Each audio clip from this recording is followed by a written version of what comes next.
Nisha di sini akan membawakan terkait sengketa lahan untuk pembangunan bendungan.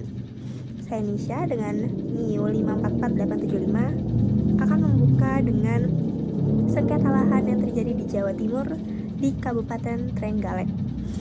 Jadi di lereng Pegunungan Trenggalek, proyek strategis nasional untuk pembangunan bendungan Sumber Tirto mengalami kendala akibat sengketa lahan dengan warga yang telah turun-temurun mengelola tanah tersebut.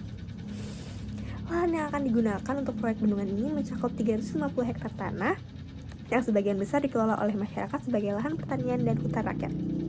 Tanah tersebut berstatus tanah negara tetapi telah ditempati warga selama lebih dari 50 tahun dengan sistem garapan turun-temurun.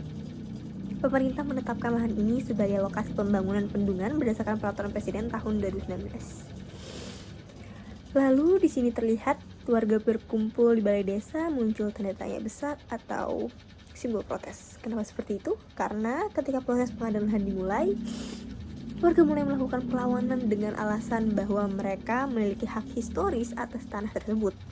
Mereka meminta ganti rugi yang lebih besar dari yang ditawarkan pemerintah dan menolak untuk direlokasi ke daerah lain yang dianggap kurang subur. Beberapa warga juga mempertanyakan legalitas penetapan tanah mereka sebagai tanah negara. Setelah itu, di sini masuk ke segmen upaya hukum dan mediasi. Pemerintah daerah bersama Badan Pertahanan Nasional telah menggelar beberapa kali musyawarah dengan warga. Tawaran kompensasi dinaikkan dari 20.000 per meter menjadi 35.000 per meter. Namun, warga tetap menolak. Kasus ini pun berlanjut ke pengadilan.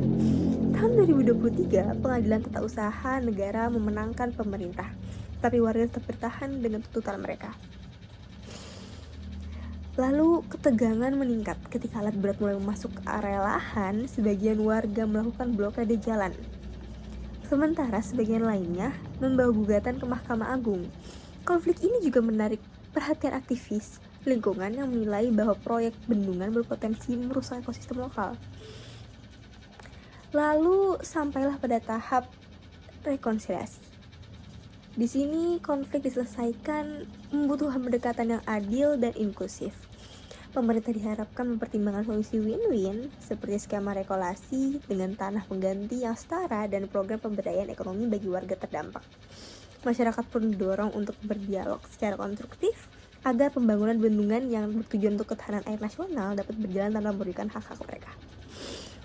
Jadi seperti itu kesimpulan dan topik yang saya bawakan. Terima kasih telah mendengarkan. Sampai jumpa di lain kesempatan. Wassalamualaikum warahmatullahi wabarakatuh.